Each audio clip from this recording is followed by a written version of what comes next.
This is Afternoons Live with Tyler Axness on News Radio, KFGO. So earlier today, in fact, it was probably around 7 o'clock. I got here a little after 7 this morning in the newsroom, going through the news clips when it broke nationally that China imposing tariffs on American goods.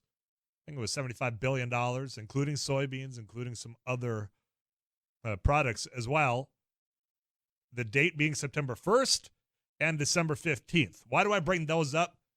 Because I found it interesting that they selected those two dates because if you recall a few weeks ago, the president was going to impose a tariff on importing of Chinese goods on September 1st. And then the industry, retail, and some of those other big box businesses said, Mr. President, don't do it because we're going to be making our purchases for the Christmas shopping season. If you do this now on September 1st, our prices are going up. Consumer prices are going to go up as well, and it's going to cost them more. And the president said, okay, and he pushed back. All right, I'm going to walk this back, but I'm just going to delay it, all right? We'll delay it to when? December 15th, which is now when China said that they're going to impose this other round as well. So you have September 1st, December 15th. I mean, I don't know how to get to this point without just saying it. I am sick and tired of getting these pleasantry comments saying, hey, a lot of work's being done. We're making a lot of progress in the negotiations with China. And then to have something, whether now on this moment, it was China saying, we're going to impose tariffs. But it's not always that case. Every time you feel like you're taking maybe a baby step forward, something like this hits. When we take 3 steps back. And the uncertainties rattled a lot of people. I think I have read more in the last couple of weeks of growing frustrations in our egg community, in part because of the trade. But I think most of the frustration and anger that I've seen mounting when it comes to our farmers has perhaps more to do with the EPA waivers, the renewable fuel standard waivers. So I think you're kind of getting a mounting of that. So I can't put all of the growing frustration that I've seen and heard from the farming community based on trade, because it's been going on for a while. I think we all wanted and hoped for an early resolution. I don't see any in sight. In fact, visiting with Frayne Olson, who's a regular guest on this program, an agribusiness individual from NDSU, a professional, when China stopped buying agriculture goods, basically said this is in for the long haul, ladies and gentlemen. So not much of an end in sight, unfortunately, unless something just dramatically happens. What followed? The news that China was putting on these additional tariffs was a series of policy by tweets, to be as blunt as possible. The president went to Twitter and rattled off a series of tweets. One of which, and make no mistake, it was the frustration that he had because of this news. I can understand that frustration coming from him and trying to get this negotiation together, right? Because trade wars are good and they're easy to win, but they're not. And this one's proving that is not the case. Because here we are over a year later and it's ratcheting up instead of slowing down. And the impacts are becoming more apparent. So the frustration I get. But you have to understand in that position as the president, I don't give a care in the world if you're a Democrat or Republican. You're in that office, what you say carries a lot of weight. And what the president said today left me scratching my head. And I'm wondering why others that run underneath the flag and the banner of pro-business, small government, are just sitting on their hands not doing anything. Because the president, in that series of tweets, said, and I quote, "Our great American companies are hereby ordered to immediately start looking for an alternative to China." So you've got the president of the United States hereby ordering private business to change how they're doing business. A head of state ordering companies to do things. Isn't that exactly what a lot of you people have been saying that you're afraid of? If it were a Democrat, I remember sitting in this studio asking, what's your biggest fear if you're a farmer right now? Is it losing your land? Is it losing the market? What is it?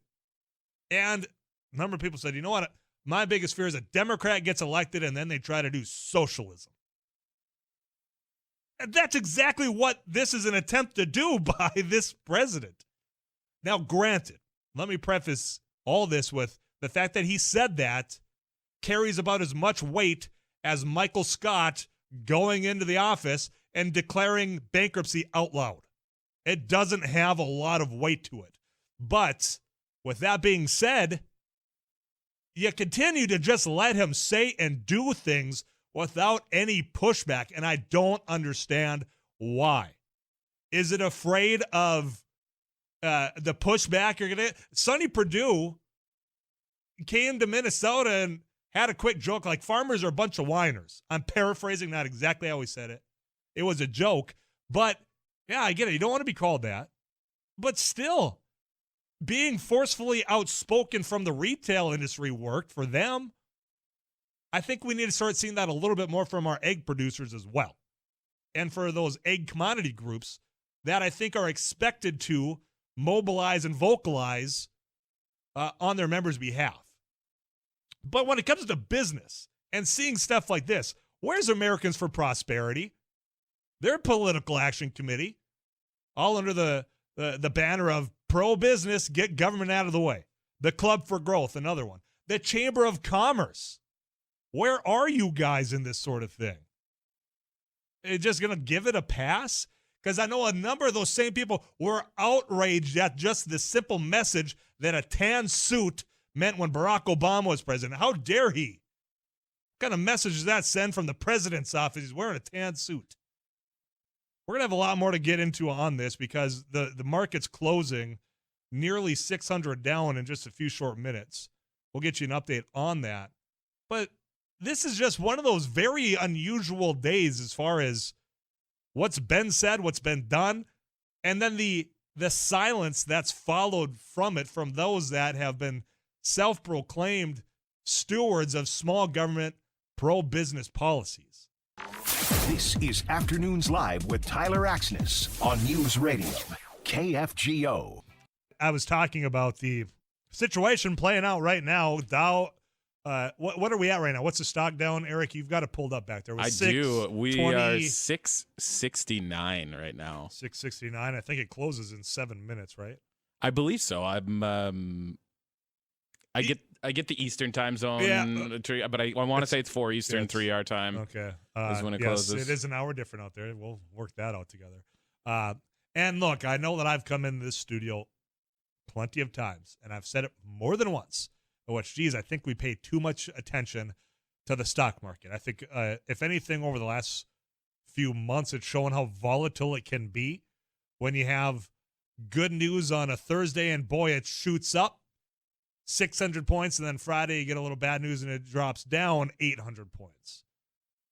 The thing that's frustrating me today about it is it's the reaction of just shooting off a tweet and demanding of business and the escalation yet again of a trade policy and a trade war that doesn't seem to have an end in sight. And I don't know where the public collective frustration is. Because, I mean, I'll get back to the commodity groups, and I'm not going to single any one of them out. And I know that it's a difficult position to be in at times. And a lot of them are probably pounding their desk as I say this. You've got to be more clear on what this stuff is doing to you and your members. Time to take the kid gloves off. And say it as straightforward as possible. Maybe you're going to lose a member or two because I get it. There's politics involved. But still, it's beyond I'm going to talk to you at the bar about this, but don't use my name. Hey, Tyler, let's go out and have some coffee. I'll tell you about it, but don't get us involved publicly. It's beyond that point, ladies and gentlemen. And now with this that we're seeing today, when you have the tweet that's trying to demand companies, private businesses to do something, I expect the same thing as I just said about the farm groups as I do about the pro-business groups. The Americans for Prosperity. I know that there is a North Dakota chapter. They've been on the show before. I'm going to have to reach out to them and see if they'll join us next week and say, okay, what's your take on this? You going to push back? The Chamber of Commerce is another one. I don't understand if it's just the intimidation that, geez, you know what? If we speak out, we're going to ruffle some feathers. You're in the advocacy role. You chose to do it. You're a nonprofit that's out there pushing public policy. And guess what? Sometimes it's not just all cigars and scotch. Sometimes it does come to crossing paths. If it's in the best interest of the members of which you serve, the members that pay you money to go out and do it. It's time to roll the sleeves up for some of this. And it's been proven to work, but it worked for the retail businesses that went to the president and forcefully said, look, you can't do this on September 1st because it's going to increase the cost on me and my business and ultimately those consumers, the American purchasers, in the months ahead. It's time to use that tactic. Tyler, I think most farmers are afraid to push back because it might look like they're supporting Obama or Hillary. You can not support Obama and you can not support Hillary and you can still call out a bad policy or one that you think is maybe negatively impacting your line of work. You can have both of those things. This is Afternoons Live with Tyler Axness on News Radio, KFGO. Okay, I'm going to read a couple of texts pertaining to my previous comments because you took the time to send them in. I owe you the time to read them and get your voice and view across to others listening. Tyler, I've been in sales for almost 40 years. I have never convinced anyone to buy my product by criticizing them for buying the competitor's product. The Democratic Party and liberal media will not succeed by repeatedly reminding them that they, quote, bought a poor product. Show them you have a better product. Okay, the underlying sentiment, I find myself nodding my head, right? Give people the alternative. You know, go out there, Joe Biden. Go out there, Pete Buttigieg, Kamala Harris, whoever it is. Make them, as far as voters go, think that, look, if you, quote, unquote, buy me, here's what you're going to get as far as agriculture, as far as just, capitalism, private business. Other side's already saying you guys are a bunch of socialists without a hint of irony right now. I get that. The only thing I kind of find myself, here's where you and I maybe disagree a little bit. By talking about what's going on, I don't think that is just simply saying, well, trying to criticize people by saying, look, you bought the wrong thing. Because it's talking about what's taking place right now. I believe it's because of the shoot from the hip tweet earlier that led to today. And if somebody disagrees with that, call on in. Tell me why I'm wrong about it. I'm always open to that, or you can text in as well. But I'm afraid that anytime we talk about what's going on, that it's just instantly, well, there you go. It's only because you hate the president. It's because you don't like Republicans. And that's not always the case. And in fact, most times it's not. It's talking about it, my point of view, and then you can come in and share yours as well. 237-594. I want to talk to Daryl. Daryl, thanks for calling in. How are you this Friday afternoon? I'm very good, thank you. Very good. What's on your mind? I have a question and then a comment. I'm curious about farmland prices during the Obama era, 08 and 16, and if somebody's got a record of how much they increased in value versus what's happening right now with farmland prices. So that's just a question. Okay. Somebody out there should know that, but I'd rather hear from an economist than a farmer that maybe hasn't sold any land. But that's one curious question because there was certainly anti-Obama era, but I know farm prices went up. Yeah, no. Second question, and Daryl, I think that's a fair question to ask. I recall it, and maybe we'll try to get Fran Olson on. Like I said, he's a regular guest here at Agribusiness up at NDSU. I recall Sarah Heinrich, our farm and ranch reporter, having a report on KFGO.com talking about land value still being high, but I don't know as far as comparisons go. But if you were going to do any research, I would point you there to start. But we'll try to get a guest on to answer that question. And plus, like you said, you got a large listening audience that could answer that as well. Anyway, back to you, Daryl. Yeah. Well, and then a comment I have, I was listening to Joe Heitkamp this morning, and he was talking about our farm economy, and the last statistic I heard is 19% of our economy in North Dakota is farm related. And I own businesses in Fargo-Moorhead, and I have felt the tariffs severely, and I have felt the loss of the farming business to this community. Housing starts in the city are down 40%. Our business is down. And one of the things that comes up often is the debate of whether tariffs affect the consumer's pricing. And I can tell you that from invoices, even from American-made products, most American-made products import some part of their product. You might order a mechanism or something. And on the bottom of all my invoices, probably 75% of them, there's a line that says, here's your invoice total, here's your tariff total. And they're fairly significant. And I can tell you as a business owner that gets added into the price of the product. For example, Sealy and Simmons, my understanding is, I don't sell that brand, but they added $100 to each bed. Well, someone says, okay, well, everyone had to do that, so that shouldn't adversely affect you. But what happens is that bed was $5.99 last year, now it's $6.99.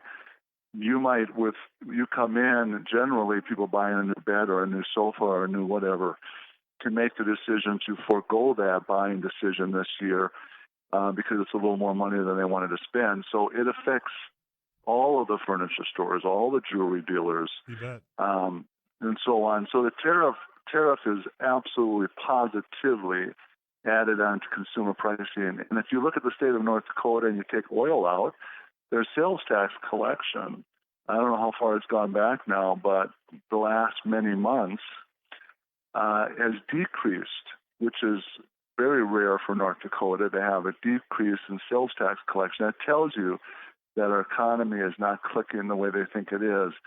Daryl, can I ask you a question? You had mentioned on your invoices, you have that line saying this is what the tariffs have cost you. Have you heard any customer feedback on that? Well, we don't post it on our sales slips or our prices. But the sofa that was $4.99 and now it's $5.99. We don't say tariff was $100. Sure, but on my invoices, my raw product, I see it, we pay it, and we add it into the invoice. We don't have any choice. We operate under a 2 or 3% profit margin. So there's no choice but to pass that tariff on. So the other comment sort of along the same lines is... Last one, because I got to run to the break here, but I'll let you get the last one out, Daryl. Well, listening this morning on how farmers have dug in against Democrats no matter what, and even when they brought up Amy Klobuchar, who's a farm-friendly local politician running for president, the farmers said, absolutely not. I'm going to vote for Trump. That just amazes me, and I feel like their decisions are affecting my business. So I wish they would take a better look at it and not just vote straight R. Right now, nobody's prospering in North Dakota from this straight R vote. Daryl, you raised a lot of very interesting points. I do appreciate the phone call, and you are right on two fronts. I mean, that the tariffs certainly are having an impact. We have said that on this program since the first tariff was instilled. People didn't want to necessarily believe it then. I think now that it's gone on and businesses continue to have to pay it, the only way to cover that is going to be to have the consumers pick up the difference. So now we're starting to see it. And now when it's school supplies, you've got the holidays coming up, you're going to start really to feel it. And the digging in, the tribalism that has taken place, I think is due in part, or part of the cause why you see what happened earlier today. The president is going out saying and tweeting what he does. Because look, he can say and do what he wants, and he's not losing a lot of the base, the community that got him there. And I scratch my head as well. This is Afternoons Live with Tyler Axness on News Radio, KFGO. I'll get to some of these messages sent in at 35270. We had a caller, Daryl, asking, threw the question out to you, the listeners, as far as land prices. And I think it's an interesting question that as far as comparing. So we'll put an effort in for maybe on Monday to dive a little bit more and get more information out. Tyler, the average price may still be high on what sells, but there are a lot of non-accepted high bids on land sales, and those aren't included. Most are in that category. So there's a little insight for you. Eric, I know that you were part of the farm and ranch team here for a couple of years. Yeah, and you were a farmer farmed. before that. Yeah. So. And so I can only speak to, we farmed in northern Cass County and had a little bit of land in Southern Trail. So my knowledge, really deep knowledge, is of this area. And the land prices for sure from 2008 to 16, what the caller was asking about, increased dramatically. There was the farming boom that was in 9, 10, 11, 12. So the land prices went up significantly. I mean, I think in some areas you're talking 200-300% price increase on land.